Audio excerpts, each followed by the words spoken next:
에베소서 3장 17절에서 19절 바울의 기도 세 번째 시간입니다. 우리 같이 한번 본문을 읽어보겠습니다.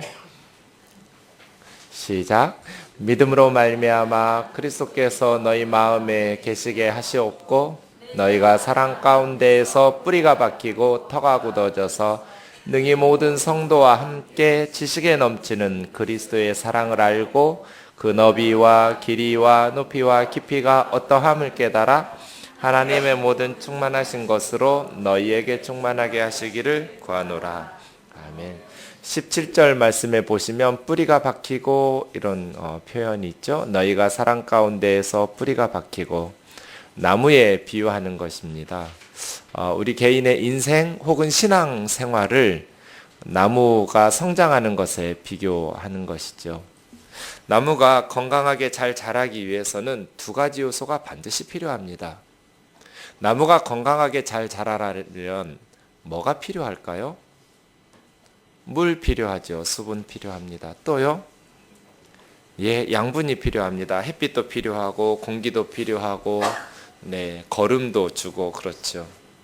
나무가 건강하게 잘 자라나기 위해서 양분과 수분이 필요합니다. 비슷하다는 거예요. 사도 바울이 볼 때 우리의 신앙이 자라나기 위해서 또 우리의 삶이 건강하게 잘 자라나기 위해서 필요한 요소들이 있습니다. 뭐가 있을까요? 우리의 인생이 건강하게 잘 자라나기 위한 조건, 우리의 신앙이 건강하게 잘 자라나기 위한 조건, 나무에게 양분과 수분과 같은 것이 뭘까요? 저는 진리와 사랑 같아요. 하나님의 진리와 하나님의 사랑. 물과 양분과 수분을 이렇게 잘 공급하면 나무가 잘 자라나듯이 사람들에게 하나님의 사랑과 하나님의 진리, 참된 사랑과 참된 진리가 잘 공급되면 그 신앙이 잘 자라나게 되고 그의 삶이 건강하게 잘 자라나게 되죠. 저는 20여 년 동안 목회하고 특별히 오랜 시간 동안 청년들을 섬기면서 어려서부터 아이들이 진리와 사랑으로 공급되지 못하니까, 진리와 사랑 안에서 자라나지 못하니까 청년 때쯤 되어서는 뒤틀리고 왜곡된 삶을 사는 안타까운 상황들을 참 많이 경험했습니다. 우리 인생에 하나님의 진리와 하나님의 사랑이, 참된 진리와 참된 사랑이 정말 소중하구나 뼈저리게 느낍니다. 거짓에 속아요. 그래서 사탄의 거짓말에, 세상의 거짓말에 휘둘리니까 뒤틀리고 왜곡됩니다. 어려서부터 공급돼야 될 사랑이 공급되지 못하니까 너무나 많은 상처들을 받아요. 청년들이 그 상처를 받고 나니까 자기의 삶을, 너무너무 소중한 인생을 망가뜨리면서 살아가는 것을 보았습니다. 우리에게 필요한 것이 참된 사랑과 참된 진리구나. 부모로서 자녀들에게 주어야 될 것이 참된 사랑과 참된 진리입니다. 인간의 사랑에는 불순물이 많습니다. 가장 큰 사랑이라고 하는 부모의 사랑도 그렇습니다. 찌꺼기가 있습니다. 그래서지요, 우리는 하나님에게서 참된 사랑을 보고 배워야 될 필요가 있습니다. 그리고 우리는 하나님의 사랑이 필요합니다. 하나님이 우리를 만드신 이유는 성삼위, 성부, 성자, 성령 하나님의 사랑의 사귐 속으로 우리를 초대하셔서 하나님과의 사랑의 사귐을 함께 누리도록, 그래서 하나님을 사랑하고 서로 이웃을 내 몸과 같이 사랑하도록 만드셨다고 우리가 지난 2주 동안 배웠습니다. 그것을 에이스라고 한다고. 하나님의 사랑 속으로 풍덩 뛰어들어가서 하나님의 사랑에 충만하신 사귐으로 초대하셔서 우리를 하나님의 사랑 속에서 함께 누리면서 살게 하시려고 하나님께서 우리를 지으셨습니다. 하나님께서 우리를 지으신 것은 우리가 노래하는 것처럼 당신은 사랑받기 위해 태어난 사람, 사랑해 주시려고. 근데 그 노래는 사실은 반쪽 진리예요. 이게 음정이 좀 어쩔지 모르겠지만 이렇게 불러야 100점짜리예요. 당신은 사랑받고 사랑하기 위해, 이렇게 그걸 좀 어떻게 잘 바꿨으면 좋겠다는 생각이 늘 항상 들어요. 사랑받고 사랑하고, 하나님의 사랑을 받고 하나님을 사랑하고, 이웃의 사랑을 받고 이웃을 사랑하고, 부모의 사랑을 받고 부모님을 사랑하고, 자녀들을 사랑하고 자녀들의 사랑을 받고. 하나님이 우리를 만드신 것은 하나님의 위대하심을 찬양할 예배자가 필요하기 때문이거나 하나님이 만드신 세상을 잘 관리할 노동력이 필요해서가 아니라 하나님의 사랑의 파트너가 필요했던 거예요. 하나님의 사랑을 받고 하나님을 사랑하고, 서로를 사랑하고 서로의 사랑을 받는, 사랑하면서 살도록 우리를 만드신 것이죠. 그래서예요, 설교란 예배 시간에 은혜 받고 끝나면 안 되는 거예요. 요한복음 15장 7절에서 예수님께서 너희가 내 안에 거하고 내 말이 너희 안에 거하면 무엇이든지 원하는 대로 구하라 그리하면 이루리라고 말씀하셨어요. 저 예수님의 말씀이 우리 안에 거한다는 것을 저는 운전에 비유해서 설명드렸어요. 예수님의 말씀이 우리 안에 거한다는 것은 예배 시간에 은혜 받고 성경 지식이 많아서 줄줄줄줄 암기하고 다니라는 것이 아닙니다. 예수님의 말씀이 우리 안에 거한다는 것은 면허증을 따는 것과 같이 예배 시간에 말씀에 깨닫고 은혜를 받았으면 이제 그 면허증을 가지고 차를 몰고 거리로 나가는 것처럼 그 말씀을 가지고 구체적인 상황에서 지금은 우측 깜빡이 넣을 때다, 지금은 좌측 깜빡이 넣을 때다, 지금 브레이크 밟을 때다, 기어를 변속할 때다, 순간순간 예수님의 말씀에 의해서 어떻게 해야 되는지를 깨닫고 살아가는 것. 고생해서 면허증을 따가지고 장롱면허 두시는 분들이 있어요. 겁이 나니까 못 끌고 가거나, 그러다 보니까 이제는 운전을 이렇게 포기하고 사시는 분들도 꽤 많습니다. 우리의 말씀이 장롱면허가 되면 안 되죠. 예배 시간에 은혜 받고 끝나면 안 되는 거예요. 처음에는 좀 두렵겠죠?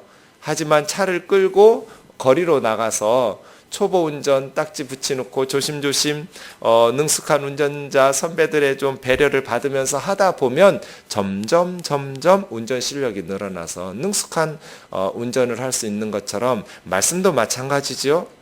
예수님의 말씀이 우리 안에 거하는 이유는 그 말씀으로 예배드리라는 것이 아니에요. 그 말씀으로 지식을 암기력을 좋게 하라는 것도 아니죠. 그 말씀으로 차를 몰고 거리로 나가라는 거예요. 그 말씀으로 매일매일의 가정에서, 학교에서, 사회에서 살아갈 때 말씀의 지도하심을 따라서 지금은 우회전할 때다, 지금은 서야 될 때다, 이러한 것들을 아는 것이죠.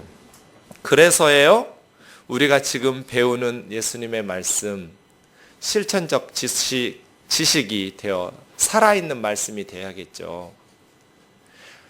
하나님께서 우리에게 사랑의 충만하심으로 뛰어들도록, 그리고 우리가 하나님을 사랑하고 가족과 세상을 사랑하면서 살아가도록 말씀을 배웠어요. 깨달았어요. 남편을 위해서 뭐라고 기도해야 돼요? 여러분, 남편을 위해서 어떻게 기도하고 계셔요?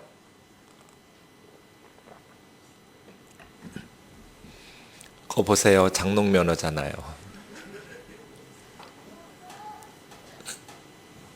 요즘 대신방 하고 있는데 한 가정에 갔더니 한 여집사님이 그래요.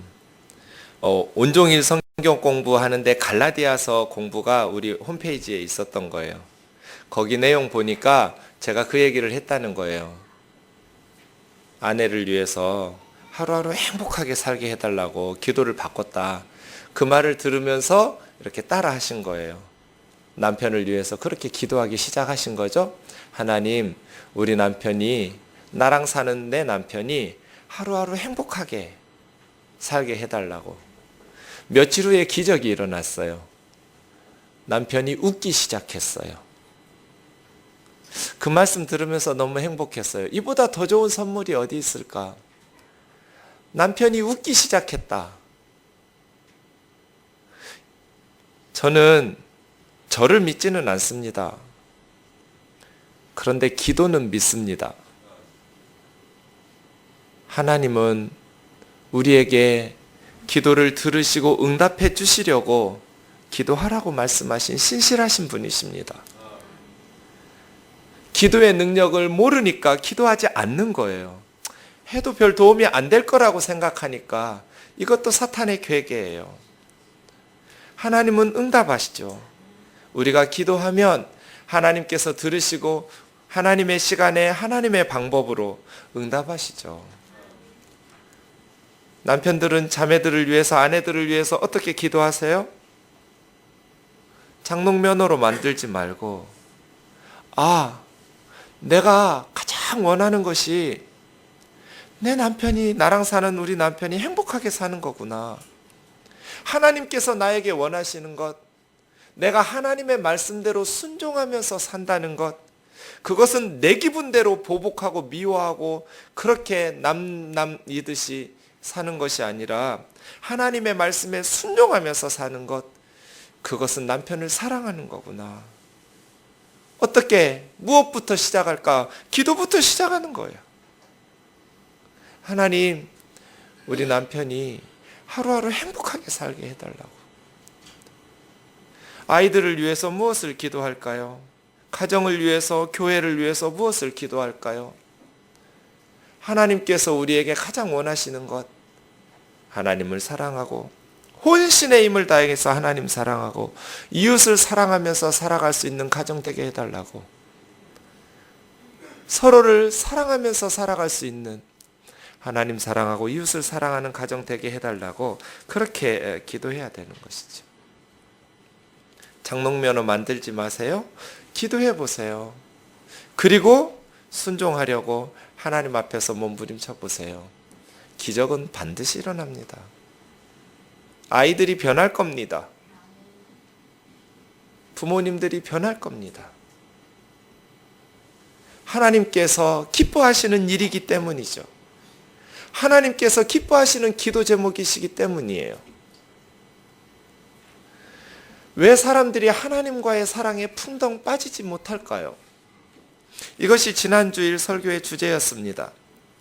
하나님의 사랑에 풍덩 빠져서 나도 하나님의 사랑을 느끼고 싶은데, 그리고 나도 하나님을 사랑한다고 고백하면서 신앙생활하고 싶은데, 많은 그리스도인들이 하나님과의 사랑에 빠지지를 못합니다. 어떻게 해야 하나님과의 사랑의 사귐에 빠질 수 있을까요? 우리는 그 다음 구절, 알고 깨달아, 이게 지난주일 어떠함을 깨달아가 설교 제목이었어요. 자녀들이 부모와의 사랑에 빠지는 방법은 엄마 아빠가 자기를 사랑한다는 것을 알기 때문이에요. 아빠가 자기를 사랑한다는 것을 알기 때문에 아빠를 사랑할 수 있어요.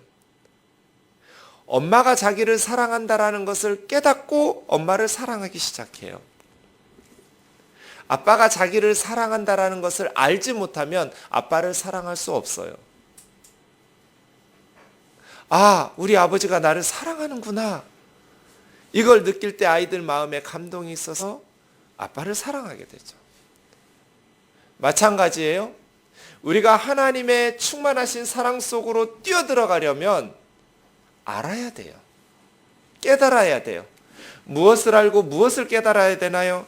그리스도께서 우리를 사랑하신다는 것을 알고 그리스도의 사랑의 넓이와 길이와 높이와 깊이가 얼마나 크고 넓은지, 우리를 향하신 예수님의 사랑의 넓이가 얼마나 넓은지, 그 길이가 얼마나 긴지, 그 사랑의 높이가 얼마나 높고 예수님의 사랑의 깊이가 얼마나 깊은지를 깨달아 알아야 돼요.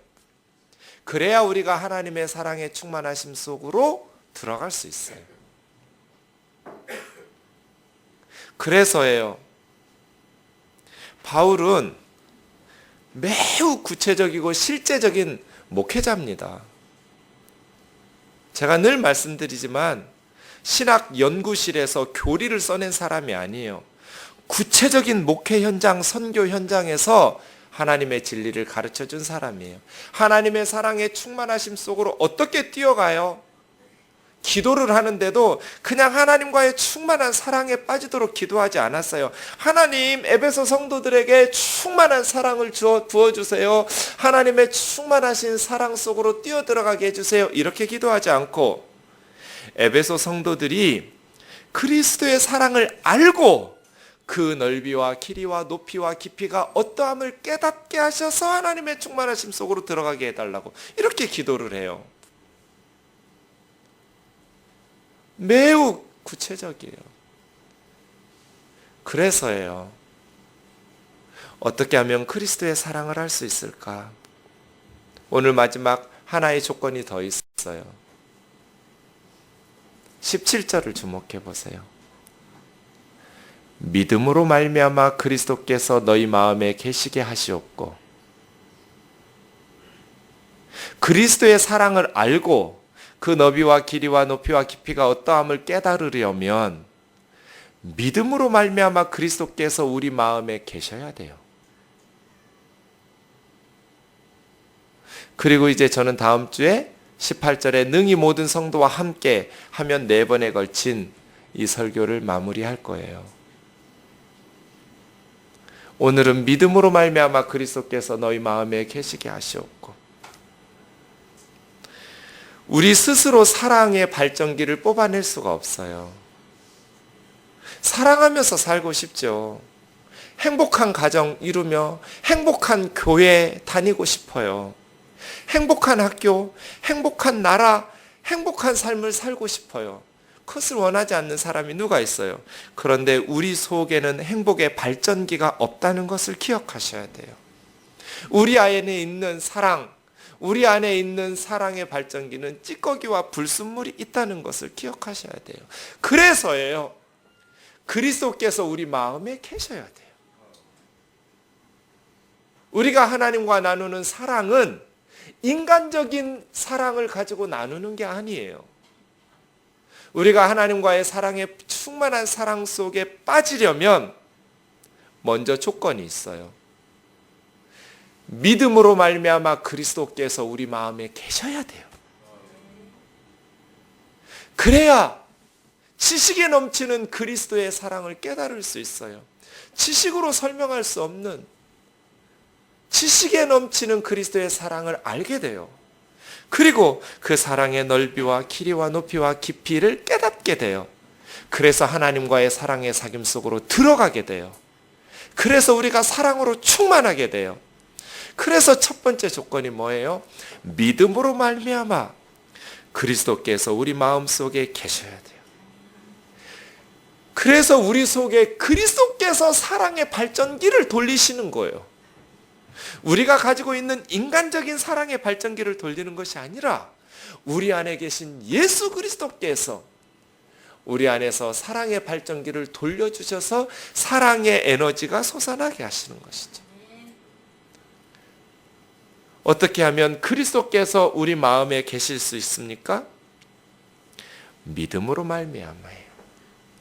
믿음으로 말미암아. 우리가 선행을 하면 예수님이 우리 안에 들어오시는 게 아니에요. 불쌍한 사람들을 도와주고 착하게 선행과 구제를 많이 하면 그리스도께서 우리 마음에 들어오셔서 우리가 행복하게 되는 것, 또 하나님의 구원, 영생과 생명을 얻는 것 아니에요. 우리가 지식을 많이 가지고 얻으면 그리스도께서 우리 마음에 계시는 게 아니에요. 어떻게 해야 그리스도께서 우리 마음에 계실 수 있어요? 믿음밖에 없어요. 오직 믿음이에요. 믿음이라는 것은 뭐예요? 예수 그리스도께서 내 죄를 위하여 십자가의 죄값을 치르고 죽으시러 오신 하나님의 아들이라는 것을 인정하고 받아들이는 거예요. 예수님이 말씀하신 예수님의 정체성을 받아들이는 거예요. 예수님은 뭐라고 말씀하셨어요? 나는 너희를 너무너무 사랑해서 너희 죄를 대신하여 하나님의 저주와 심판을 받으러 십자가에 못 박혀 죽으러 온 하나님의 아들, 너희의 구원자, 너희의 메시아다. 믿음이란 예수님이 말씀하신 예수님의 정체성, 예수님의 구원의 진리의 말씀을 받아들이고 인정하는 거예요. 예수님은 위대한 분이라고, 예수님은 아주 훌륭하신 분이라고 그렇게 인정하는 게 믿는 게 아니에요. 예수님이 말씀하신 것 100% 그대로 받아들이는 거예요. 예수님께서 내 죄를 위하여 십자가에 죽으러 오신 하나님의 아들이라는 것을 인정하고 받아들이는 거예요. 그게 믿음이에요. 고로 예수 그리스도 외에는 구원의 길이 없다는 것을 인정하고 받아들이는 거예요. 왜냐하면 내 죄를 위해서 하나님의 저주와 하나님의 심판을 받으신 분은 예수 그리스도 뿐이기 때문이에요. 옹졸해서가 아니에요. 다른 종교를 비판하고 무시하라는 것도 아니에요. 다른 종교를 존중해야죠. 하지만 어쩔 수 없어요. 다른 종교에는 구원의 길이 없어요. 착하게 살라고 가르치시는 것 맞지요. 귀한 진리예요. 하지만 예수 그리스도 외에는 우리 죄를 위하여 하나님의 저주와 심판을 받으신 분이 없어요. 예수 그리스도 외에는 온 우주를 창조하신 하나님이신 그분이 이 세상 사람들을 위해서 구원하러 오신 메시아가 없어요. 구원자가 없어요. 그래서 오직 예수, 오직 믿음이에요. 예수 그리스도를 믿음으로 말미암아 우리 마음에 계시게 하는 자, 그들은 예수 그리스도께서 이루어내시는 사랑과 진리의 양분과 수분을 공급받아서 건강하고 행복하게 살아가게 되는 것입니다. 이것이면 충분합니다. 우리가 하나님의 자녀 되기에 예수 그리스도를 믿는 믿음이면 충분해요. 십자가의 복음이면 충분해요. 더 필요한 게 없어요. 그런데 사탄은 계속해서 우리의 행위와 우리의 삶을 보게 해요. 우리가 하나님의 자녀라는 우리의 존재의 정당함을 입증하기 위해서는 예수 그리스도의 십자가면 충분합니다. 예수님이 우리를 위해서 십자가에 죽으셨다는 것, 그것을 믿는 믿음이면 우리가 하나님의 사랑받기에 충분해요. 더 이상의 조건이 필요가 없어요. 예수 믿는 사람답게 살아야죠. 예수님의 말씀에 순종하면서 거룩하고 경건하게 살아야죠. 하지만 그러한 삶이 우리를 하나님의 자녀로 만드는 것은 아니에요. 우리가 하나님의 자녀 되기에 우리의 새로운 신분, 우리의 존재가 무엇인지를 입증하기에 예수 그리스도의 십자가면 충분하단 말이에요. 그런데 계속해서 자신의 예수를 믿은 후에 자신의 행위와 자신의 신앙의 어떤 열심들을 의지하게 해요. 나는 그렇게 열심히 기도도 못하고 말씀대로 살지도 못하니 하나님의 사랑을 받기에 충분하지 못하다는 그 사탄의 거짓말에 계속 속아 넘어가는 거예요. 사랑하는 형제 자매 여러분, 우리를 하나님의 자녀로 만드시려고 하나님께서는 우리를 위해서 예수 그리스도를 십자가에 내어주셨어요. 우리는 예수 그리스도의 십자가의 사랑에 그 은혜 안에서 하나님의 자녀가 되었어요. 우리가 하나님의 말씀대로 살지 못하면 하나님 아버지의 마음이 슬프겠죠. 하지만 사랑을 끊어버리지는 않아요. 한 번 아들이면 영원히 아들이에요. 한 번 딸이면 영원한 딸이에요. 탕자와 같이 이 세상에 그렇게 아버지에게 못된 짓을 하고 허랑방탕하게 살다가 다 탕진해버린 그러한 아들을 향해서도 아버지의 사랑은 끊임없이 지속되고 있었다. 이것이 예수님께서 우리에게 가르쳐 주신 하나님의 사랑이에요.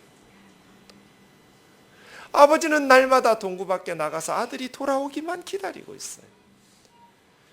그리고 거지에 몰골로 하고 돌아온 그 아들, 신발도 신지 않고 돌아온 누더기를 입고 온 그 아들에게 달려나가서 목을 어금맞히고 껴안으면서 좋은 옷을 입히고 발에 신발을 신기고 손에 금가락지를 끼우고 살진 송아지를 잡아서 잔치를 베풀자. 예수님께서 우리에게 가르쳐 주신 하나님은 그런 아버지셨어요. 그런데 끊임없이 유대교에서 율법주의로 가르치는 그러한 종교 지도자들이 우리가 하나님의 사랑을 받으려면 헌금을 많이 해야 된다. 하나님 아버지의 사랑을 많이 받으려면 저는 어렸을 때 그런 설교 들었어요. 어느 날 부흥에 오신 목사님이 주일헌금을 1,000원, 그때 제가 500원씩 드렸나 1,000원도 못 드렸어요. 학생 시절에. 어떻게 주일헌금을 1,000원을 드리느냐고. 누가 여러분에게 1,000원 주면 여러분 고마워하겠느냐고. 하나님에게 어떻게. 놀라운 것은 저는 그 설교가 틀린 줄을 몰랐다는 거야. 그게 옳은 줄 알았어요. 인간적으로 생각해 보면 설득력이 있을지도 모르겠어요. 애들한테도 1,000원짜리 주면 이런 식으로 막 말씀하셨어요. 그리고 많이 꾸짖으셨어요.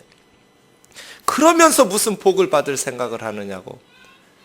그러면서 무슨 하나님을 섬기는 사람이 있느냐고. 성경을 읽어보니까 그러한 가르침들 속에서 내가 속아왔구나.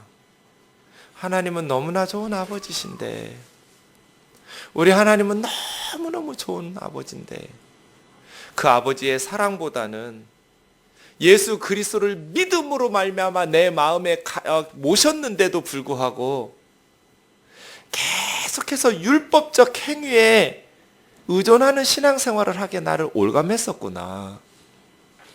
그것을 바라보면서 우쭐하게 교만하게 만들었고, 교회 안에서 목에 힘주게 만들었고, 그걸 못할 때에는 죄책감을 가지면서 신앙생활을 하도록 만들었었구나. 이것이 얼마나 잘못된 것인가. 목사님은 좋은 의도로 말씀하셨을지 몰라도 결과적으로 그것이 율법주의라는 교회 안에서 교만과 열등감과 그러한 찌꺼기들을 만들어냈었구나. 그래서 그 사실을 깨달은 순간 제가 작정을 했어요. 나는 하나님 아버지의 사랑을 얘기해 줘야지. 아버지의 사랑을 말해야지. 사랑하는 형제 자매 여러분, 예수 그리스도께서 우리를 위하여 십자가에 죽으셨다는 것, 그것은 우리의 정체성에 대한 대변혁입니다. 내가 누구인가? 하나님께서 나를 얼마나 소중히 여기시는가를 배우고 나도 나를 소중히 여기기 시작하게 되는 인생의 대전환점이에요. 예수님이 나를 위해서 십자가에 벌거벗고 죽으셨다니. 예수님이 나를 위해서 십자가에 달려 돌아가셨다니. 복음서를 읽을 때마다, 요즘 수요예배마다 우리가 누가복음 이제 십자가를 향해 가고 있거든요. 한 단어 한 단어가 가슴을 찌릅니다. 예수님이 나를 이렇게 사랑하셨다니. 예수님이 나를 이렇게 사랑하셨다니. 인생이 왜 안 달라집니까? 왜 하나님과의 사랑에 빠지지를 못합니까?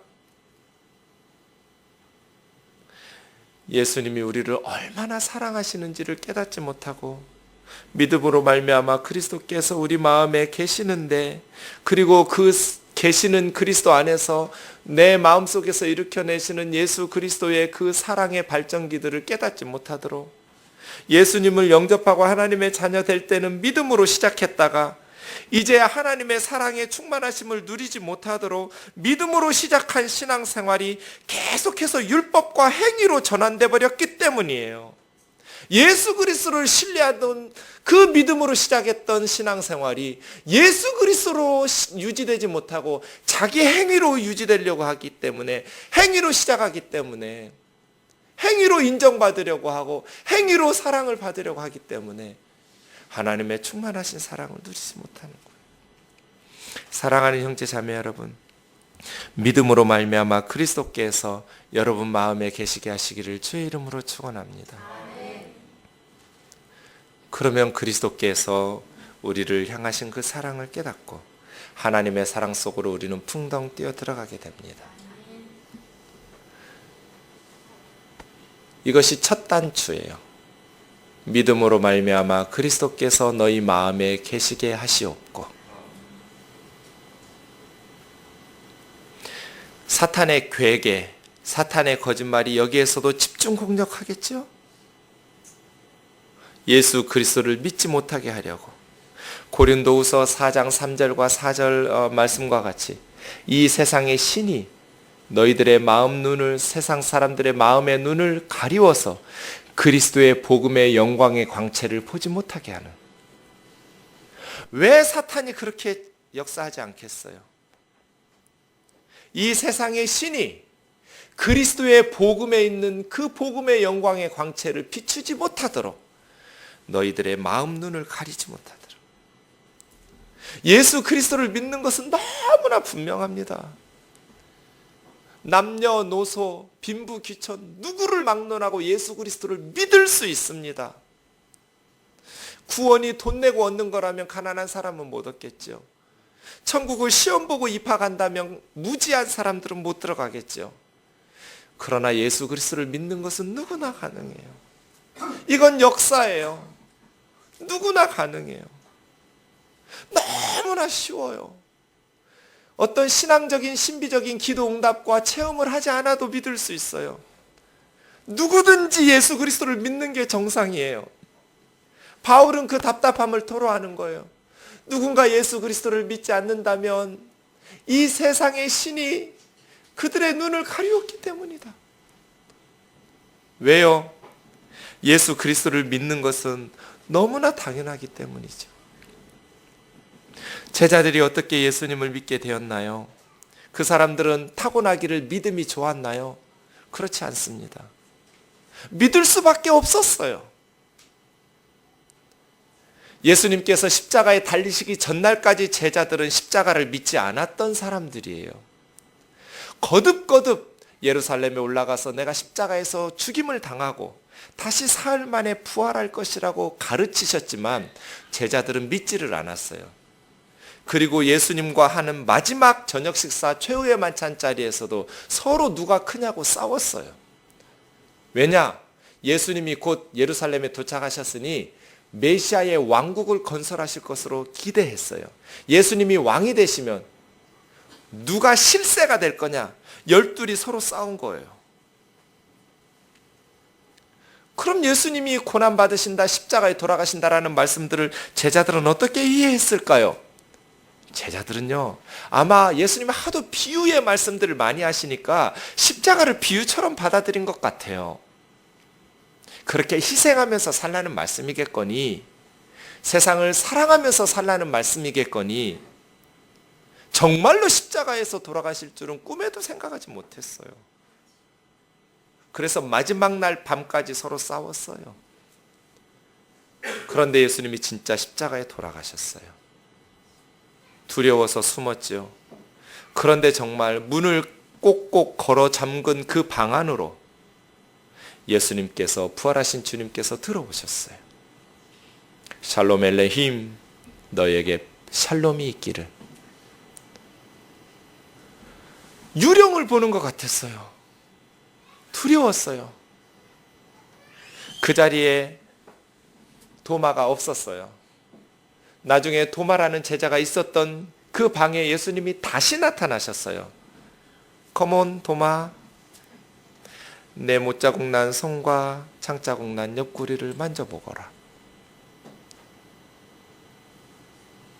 그리고 믿음 없는 사람 되지 말고 믿는 사람이 되어라. 예루살렘이 뒤집어졌어요. 예루살렘을 떠나지 마라. 도망가지도 말고 피하지도 마라. 내가 너에게 약속한 성령이 임할 때까지 이 도시에 머물러 있거라. 120여 명의 성도들이 예수님의 동생들 어머니 함께 전심으로 합심해서 기도했어요. 주님이 십자가에 돌아가신 지 50일이 되었던 오순절에 갑자기 성령이 제자들에게 임했어요. 성령님께서 임해사 그들이 담대하게 복음을 전하기 시작했어요. 예루살렘이 뒤집어졌어요. 베드로의 설교에 사람들의 마음이 찔렸어요. 예수님이 우리 아이를 고쳐주셨는데, 예수님이 우리 아이에게서 귀신을 내쫓아 주셨는데, 예수님이 우리에게 질병을 고쳐주셨는데, 예수님이 우리에게 못된 짓을 한 적이 없는데, 저 힘있는 권력자들이 예수님을 십자가에 죽일 때 우리가 보호해 줬어야 되는데, 유대 종교 지도자들은 예수님을 제거해야 됐어요.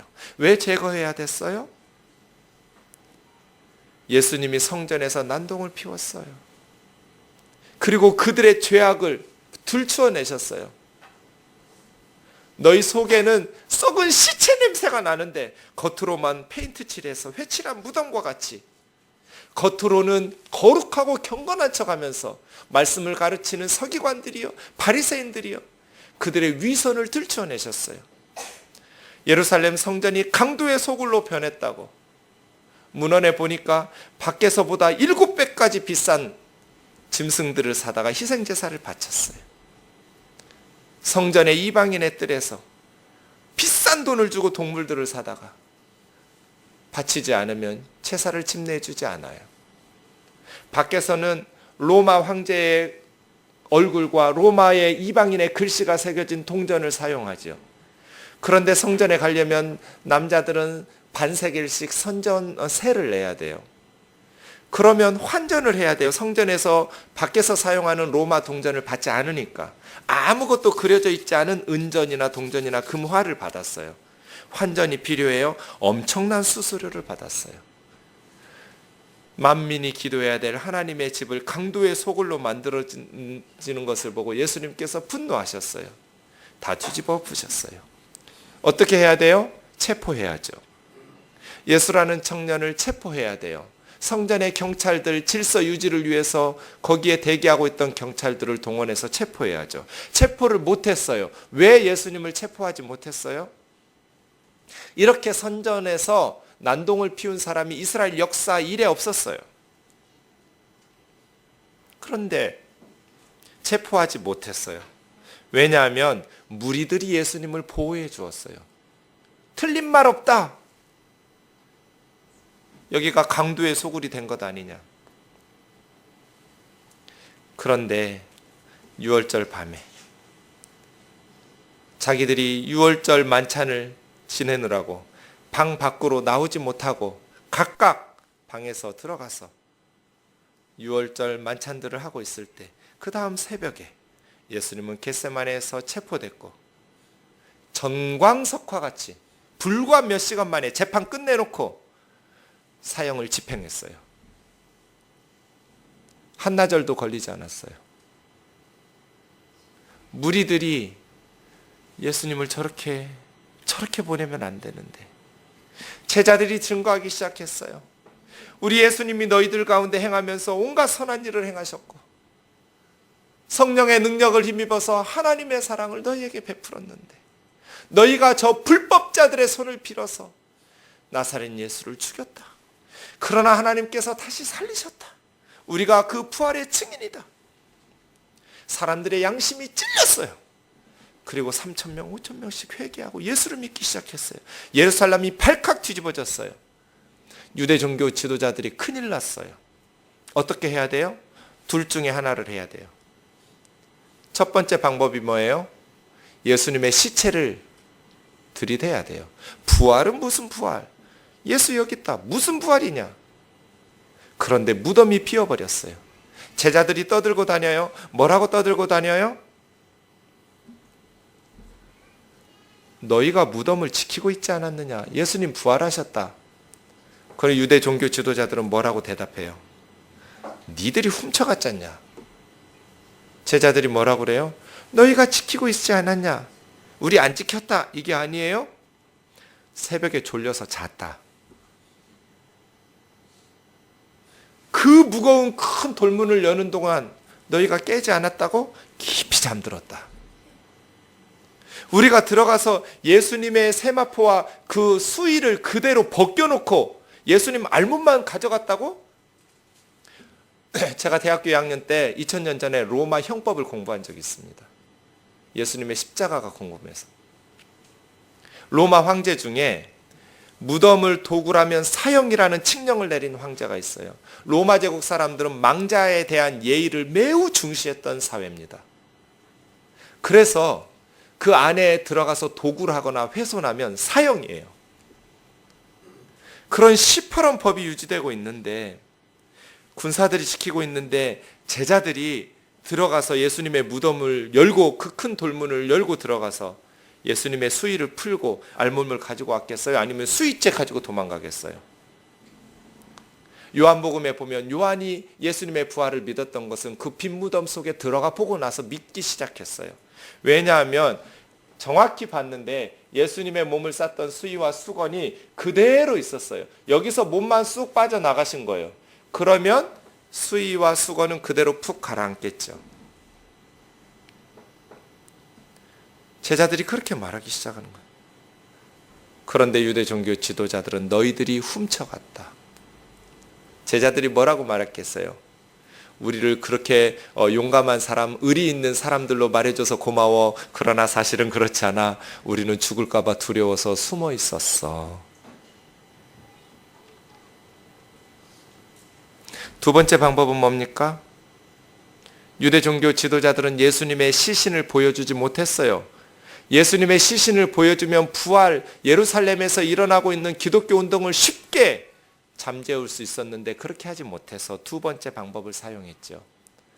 예수님의 제자들이 거짓말로 꾸며냈다는 것을 자백하도록 만들었어요. 그래서 요한복음을 썼던 사도 요한의 형제 야고보의 목을 쳤어요.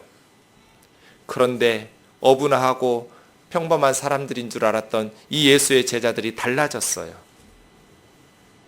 감옥에 집어넣고 죽이고 하는데도 거짓말했다는 자백을 하네요. 우리는 봤다. 부활하신 주님을 봤다. 부활하신 주님과 함께 떡과 생선을 구워서 먹었다. 그렇게 복음을 전하기 시작하는 거예요. 사도 바울은 누구보다도 앞장서서 예수 믿는 사람들을 박해했던 사람이에요. 이건 미친 짓이라고 생각했던 사람들이에요. 이단이라고 생각했던 사람들이에요. 사탄의 거짓말에 속은 무리들이라고 생각했던 사람이에요. 그래서 당국의 증서를 받아서 다마스커스로 예수 믿는 사람들을 잡아가두려고 가고 있었어요.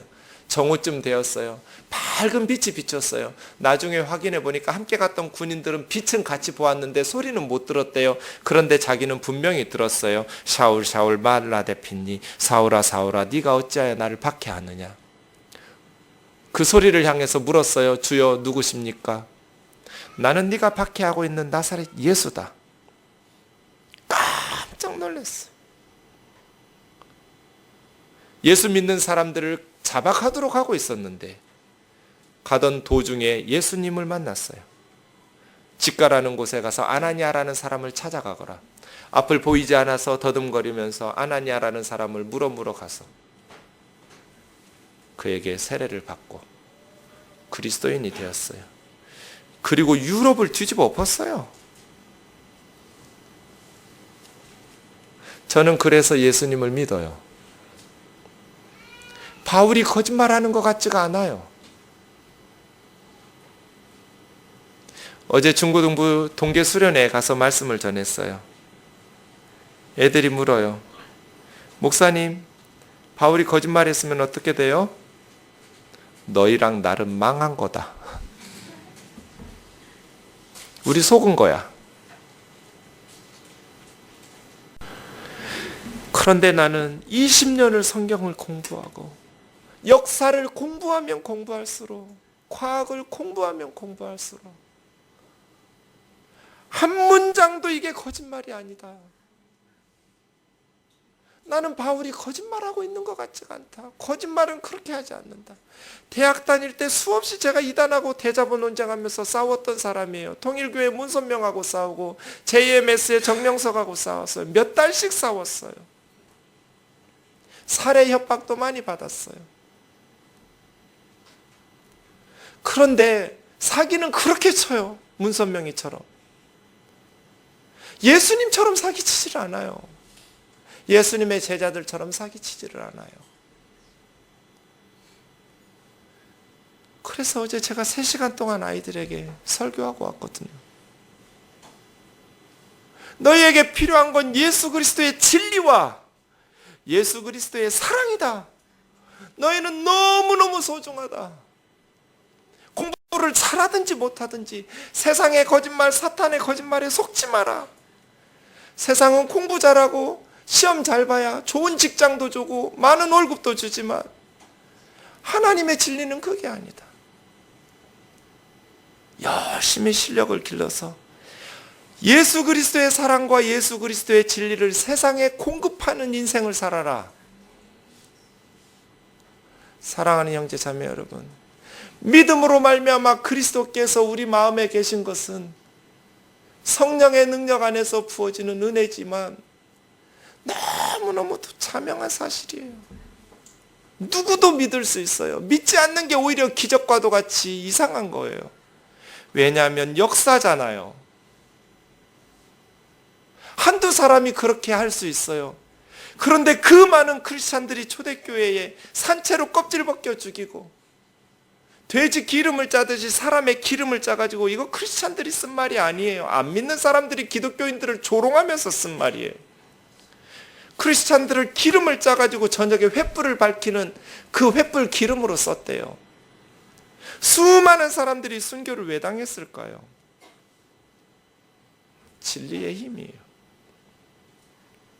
사랑하는 형제 자매 여러분, 사탄은 지금도 사람들을 끊임없이 눈을 가리워서 예수 그리스도의 복음의 광채를 비추지 못하게 해요. 그래서 사탄의 2가지 특징이 있다고 그랬죠. 살인한 자요, 거짓말하는 자라고. 결국 죽음의 길로 끌고 가고요, 거짓말로 속여요. 예수 그리스도를 믿는 것은 이것이 진리이기 때문이에요. 우리가 믿기 때문에 진리가 아니에요. 진리이기 때문에 믿는 거예요. 이 예수 그리스도의 사랑과 진리가 공급되면 모든 사람이 변화되어요. 누구라도 변화되어요. 제가 만났던 김정남 선교사, 고아였어요. 깡패짓 했어요. 강남의 4개의 호텔 지하에 있던 빠찡고를 운영하는 보스의 오른팔이에요. 어느 날 술 먹고 저한테 찾아왔어요. 12월 31일 날 교회 왔어요. 그래서 제 옆자리에 앉아서 이 대화를 나눴어요. 몇 시간 동안. 저한테 반말하면서. 저한테 1청년부, 2청년부가 있는데 1청년부냐고 묻더라고요. 나 1청년부라고 그랬더니 자기가 1청년부 또래 중에 제일 나이가 많은 사람이거든요. 그 다음에는 2청년부로 올라가야 되니까 처음 보는데 말을 딱 놓더라고요. 1청년부라니까 제일 많아야 자기 친구잖아요. 몇 시간 있다가 도망갔어요. 옆에 앉아서 한참 일했는데 처음 보는 애예요. 나중에 알고 봤더니 전도사라는 것을 알고 도망간 거예요. 몇 주 후에 토요일 우리 청년부 예배하는데 뒷자리에 와서 앉아서 설교 듣고 갔어요. 몇 주 후에 또 와서 듣고 갔어요. 한 3번째 후에 찾아왔어요. 전도사님, 저한테 성경 가르쳐 주세요. 저도 성경 공부할 수 있나요? 얼마든지요. 1:1 성경 공부를 했어요. 다른 이야기는 그냥 배웠는데 하나님이 당신을 사랑해서 예수님을 십자가에 내어주셨다는 말만 하면 화를 내요. 이씨 하면서 씨팔 막 욕하고 그래요. 제가 성경 가르치면서 욕 얻어먹은 애는 걔예요. 격렬한 반대가 나오는 거예요. 하나님이 날 사랑하시면 내가 어떻게 그렇게 살았느냐고. 엄마 얼굴 한 번도 본 적도 없고 아빠 얼굴 한 번도 본 적 기억도 없다고. 고아원에서 너무 춥고 배고파서 친구하고 둘이 도망 나와가지고 깡패들한테 못된 짓 한뜻 시키는 짓 하면서 도둑질하고 두드러 맞고 그렇게 살았어요. 학교는 다녀야겠어서 고등학교까지 갔는데 돈이 없으니까 운동선수 하면 등록금도 안 내주고 먹을 것도 주고 옷도 주잖아요. 그래서 씨름선수가 됐어요. 그래서 군대도 안 갔어요. 몸무게가 많이 나가서 등치가 겁나 좋아요. 걔가 씨발 하면서 욕하는데 제가 얼마나 쫄았겠어요.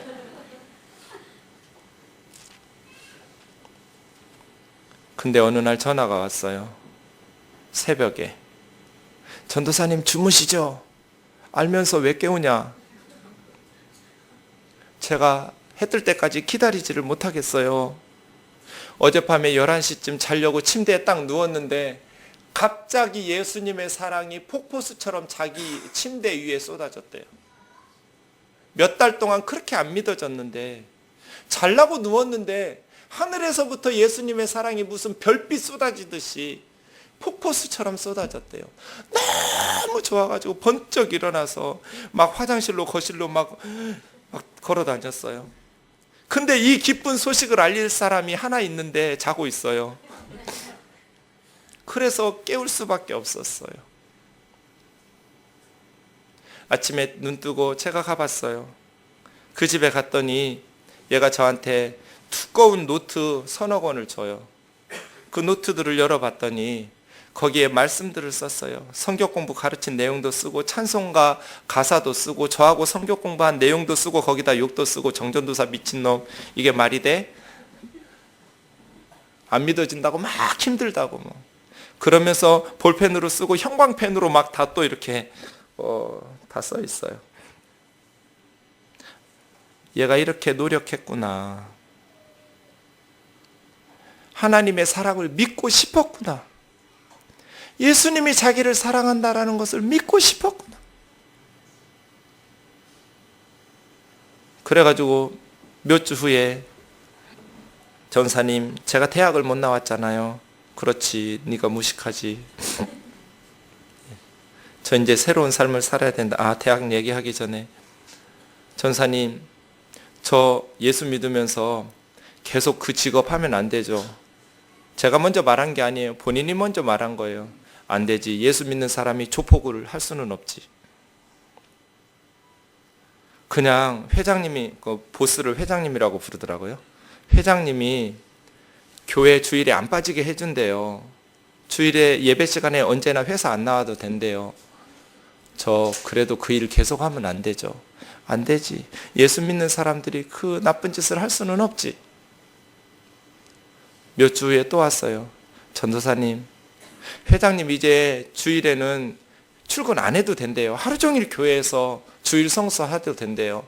저 그 일 계속하면 안 되죠. 안 되지. 저는 할 게 없어요. 운전밖에 할 게 없어요. 고등학교밖에 안 나왔어요. 거기 있으면 몇백만 원씩 벌 수 있는데 나 그동안은 다 써버렸지만 이제부터는 그 돈 벌어서 정말 선교도 하고 구제도 할 수 있는데 거기 나오면 저는 택시 운전밖에 못해요. 정말 나중에 택시 운전했어요. 택시 운전했는데 벤츠 몰드 몰아가지고 맨날 회사에 내는 돈을 못 낼 만큼 얌전하게 운전해서 망했어요. 뭐 어쨌든 저 그렇게 선교하면 안 돼요? 안 되지. 하나님은 돈이 중요한 게 아니야. 예수 믿는 사람이 계속 그런 일을 할 수는 없지. 몇 주에 세 번째 만에 왔는데 전사님 같이 가시죠? 그래요. 어딜? 자기 회장님한테 같이 가재요. 내가 그런 일을 하면 안 된다고 말했는데 너 혼자 가면 안 될까? 이럴 수는 없잖아요. 가자 해서 역삼역에 그 14층 회장 사무실로 갔어요. 키도 자그마한 분인데요. 난 그렇게 무서운 사람 본 적이 없어요. 30분 얘기하는데 회장은 회장 자리에 앉고 저는 소파 앉고 얘는 무릎 꿇고 있고 계속 울고 있어요. 회장이 말해요. 젊은 전도사 하나 데려와가지고 조직을 배신한다니까 웃기잖아요. 계속 다니라고. 일요일에는 안 나와도 된다고. 우리 엄마도 권사라고. 권사 아들이 조직의 보스 회장이에요. 그럼 저는 한마디 해요. 안 됩니다. 예수 믿는 사람이 이런 일을 계속할 수는 없습니다. 그러면 확 소리를 질러요. 뭐라고? 등골이 오싹해요. 그리고 막 설득해요. 얘가 원하면 신학교도 보내주고 교회도 지어주고 내가 다 해주겠다고. 안 됩니다. 예수 믿는 사람이 이렇게 살 수는 없습니다. 30분간 싸웠어요. 그리고 마지막에 딱 한마디 하더라고요. 너 내 눈앞에 띄면 죽는다. 다시는 내 눈앞에 띄지 마라. 걔가 큰절하고 가는데요. 엘리베이터까지 뛰어가고 싶었거든요. 근데 전도사 체면에 뛰어갈 수가 없잖아요. 걸어가는데 정말 뒤에서 잡아 당겨서 우리 둘이 죽여도 뭐 쥐도새도 모를 것 같아요. 엘리베이터는 왜 이렇게 안 내려오는 거예요? 눌렀는데 천천히 내려오는 것 같이 느껴졌어요. 그거 타고 1층으로 내려서 얼른 도망왔어요. 그리고 몇 달 후에요. 전사님, 제가 대학을 못 나왔잖아요. 그랬지? 너 좀 무식하지? 저 대학 갈래요. 그래. 공부할 수 있을까? 아니요. 근데 저 일본 가서 공부할래요. 일본? ABC도 모르는데? 제가 예수님 믿기 전에 일본을 너무 미워했대요. 예수님이 원수를 사랑하라고 하지 않았네요. 그래서 나는 내가 제일 미워했던 일본에 가서 일본의 고아들을 위해서 살고 싶고 일본의 예수님의 사랑을 전하면서 살고 싶대요. 그럼 뭐라 그러겠어요? 그렇게 말하는데. 그래, 그럼 가야지. 얼마 후에 그때는 인천공항이 없었어요. 김포공항에 갔어요. 김포공항에 입국장 앞에 국기들 망국기가 꽂혀있는 광장이 있었어요. 사람들 많이 왔다 갔다 하는데 갑자기 그쪽으로 저를 끌어서 무릎을 딱 꿇더니 안수기도 해달래요. 전도사는 안수기도 하는 게 아니다. 난 목사가 아니기 때문에. 그 무조건 해달래요. 그래서 그 머리에다가 손을 얹고 기도하는데 막 눈물이 나요. 하나님, 우리 정남 형제가 예수님 사랑 전하려고 일본 갑니다. 원수 사랑하라는 말씀 실천하려고 일본 갑니다. 아는 사람 하나도 없습니다. ABC도 못한다는 말은 못했어요. 속으로. 얘 공부를 어떻게 할지 걱정됩니다. 하나님 인도해 달라고. 일본에 가서 몇 시간 후에 전화가 왔어요. 전사님, 국제전화로. 일본 나리타 공항에서 무릎 꿇고 일본을 주옵소서 하고 기도했다. 그래, 잘했다. 이번 동경 지진 나고 쓰나미 있을 때 그 중심 지역인 센다이라는 곳에서 대학을 졸업했어요. 얼마 후에 한국에 왔어요. 내가 신학을 해서 예수님을 더 배우고 싶다고. 신학을 공부했어요. 신대원 2군데를 졸업하면서 목사 안수를 받았어요. 일본으로 나온 유키에라는 예쁜 일본 자매, 한국으로 나온 일본 자매하고 결혼을 했어요. 그래서 지금 삿포로에 가서 선교사를 하고 있어요. 직접 취직해서 일해가면서 자비량으로 한국 선교사님들이 오면 통역도 하고 작은 교회를 도우면서 복음을 전하면서. 무식해요. 가진 거 많지 않아요. 그런데 그 뜨거운 열정과 예수님에 대한 그 사랑으로 너무너무 제가 도전받을 때가 많아요. 저는 확신해요. 아무리 망가진 인생도 예수님의 진리와 사랑이 공급되면 반드시 변화된다. 왜 사람들이 삐뚤어지는가? 진리와 사랑이 공급되지 못해서다. 누구든지 예수님의 사랑과 예수님의 진리만 공급되면 그 사람은 반드시 변화된다. 저와 여러분이 세상에서 해야 될 일이, 부모로서 크리스찬으로서 해야 될 일이 믿음으로 말미암아 예수 그리스도께서 우리 마음에 계시게 하시옵고 그 사랑을 알고 그 사랑의 넓이와 길이와 깊이, 높이와 깊이를 깨닫고 하나님의 충만하신 사랑 속으로 들어가 살면서 그 사랑과 예수 그리스도의 진리를 공급하는 거예요. 그러면 변화됩니다. 반드시 변화됩니다. 저의 삶도 여러분의 삶도 그리고 우리 주위의 삶도 모든 사람들이 그렇게 변화되게 하시기를 주의 이름으로 축원합니다. 또 인도를 찬양 부르고